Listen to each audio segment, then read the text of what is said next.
দর্শক,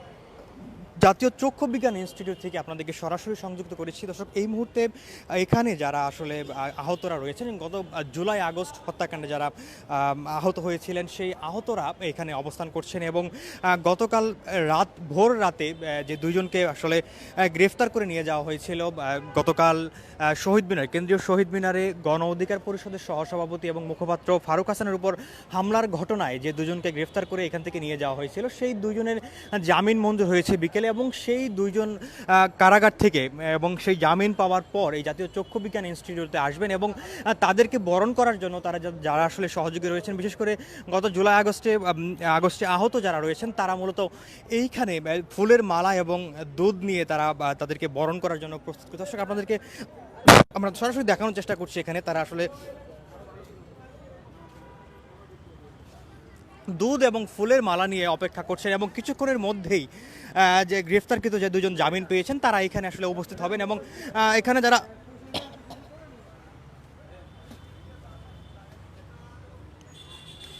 যারা তাদের সহযোগী রয়েছেন এবং আহতরা রয়েছেন, তারা যেমনটি বলছেন আগামী 30 মিনিটের মধ্যেই তারা এখানে এসে উপস্থিত হবেন এবং তারা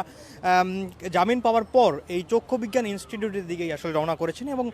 কিছুক্ষণের মধ্যে তারা উপস্থিত হবেন এবং এই জন্যই তারা তাদেরকে বরণ করে নেওয়ার জন্য ফুলের মালা এবং দুধ নিয়ে উপস্থিত হয়েছেন। দর্শক, আপনাদের দেখানোর চেষ্টা করছি এখানে তারা 2 বালতি আসলে দুধ নিয়ে এখানে অপেক্ষা করছেন এবং দুধের সাথে রয়েছে গাঁদা ফুল এবং গাঁদা ফুলের যে মালা রয়েছে সেই মালাগুলো তারা নিয়ে অপেক্ষা করছেন এবং যারা আসলে গ্রেফতার হয়েছিলেন এখানে যারা তাদের আহতরা রয়েছেন তারা যেমনটি বলছিলেন তারা আসলে কোনো দোষ করেননি, তারপরও তাদেরকে গ্রেফতার করা হয়েছিল এবং এই কারণেই মূলত তাদেরকে বরণ করে নেওয়ার জন্য তারা প্রস্তুত রয়েছেন। আমরা কথা বলার চেষ্টা করব এখানে যারা আসলে আহতরা রয়েছেন, গত জুলাই আগস্টে আহত হয়েছিলেন, তারা আসলে সহযোগী রয়েছেন, তারা আসলে এই মুহূর্তে কথা বলবেন এবং তারা আসলে জানাবেন তাদের প্রস্তুতি নিয়ে। জি বলুন। আপনারা আসলে তাদেরকে দুধ এবং ফুলের মালা কেন নিয়ে অপেক্ষা করছেন? এটা আমাদের তাদের প্রতি ভালোবাসা, আমাদের সম্মান, এই জন্যই। আসলে আপনারা বলছিলেন কালকে ক্ষমা চেয়েছিলেন, তারপর আসলে গ্রেফতার করা হয়েছে এখান থেকে, এই বিষয়ে নিয়ে কি বলতে চান? এটা দেখেন, এটা যেহেতু তারা একটা মামলা করেছে, এটা একটা আইনের প্রসেস, সেই সূত্রপাতেই তারা গিয়েছে। আইনের কাজ করেছে, আমরা আমাদের কাজ করেছি। ধন্যবাদ। দর্শক, যেমনটি শুনছিলাম তারা আসলে যেমনটি বলছিলেন যে আসলে আইনিভাবে যেই প্রক্রিয়াটি রয়েছে সেই প্রক্রিয়া নিয়ে তারা আসলে কোনো ধরনের কথা বলবেন না, তবে তারা যারা গ্রেফতার হয়েছিলেন সেই গ্রেফতারকৃতরা ফিরে আসায় তাদের জন্য দুধ এবং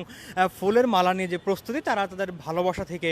এই প্রস্তুতিটি তারা নিয়েছেন এবং তারা যেমনটি বলছিলেন তারা আসলে কেউ আত্মীয় স্বজন নন বা রক্তের কেউ নন, তারপরও আসলে আহত হওয়ার পর তারা বিগত 5 মাস যাবতে চক্ষু বিজ্ঞান ইনস্টিটিউটে চিকিৎসা নিচ্ছেন। এই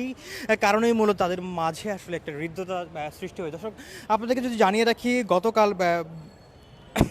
গণ অধিকার পরিষদের সহসভাপতি ফারুক হাসানের উপর যেই অতর্কিত হামলা হয়েছিল, সেই হামলার ঘটনায় একটি মামলা দায়ের করা হয়েছিল শাহবাগ থানায়। সেই মামলার প্রেক্ষিতে মূলত গতকাল রাত থেকে চক্ষু বিজ্ঞান ইনস্টিটিউটে পুলিশের অবস্থান ছিল এবং এই চক্ষু বিজ্ঞান ইনস্টিটিউটের বাইরে মূলত গণ অধিকার পরিষদের নেতৃবৃন্দ অপেক্ষা করেছিলেন যেন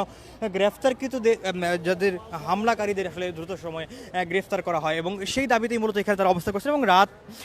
বিভিন্ন নাটকীয়তার পর সেনাবাহিনীর সহযোগিতায় পুলিশ রাত 4টা নাগাদ আসলে দুজনকে গ্রেফতার করে নিয়ে যায় এবং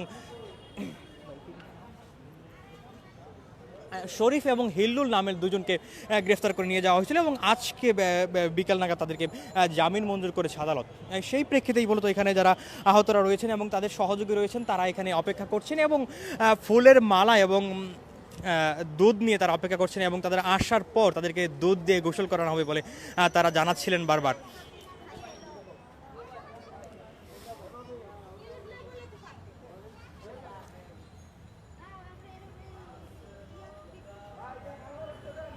আচ্ছা এখন আপনারা কই?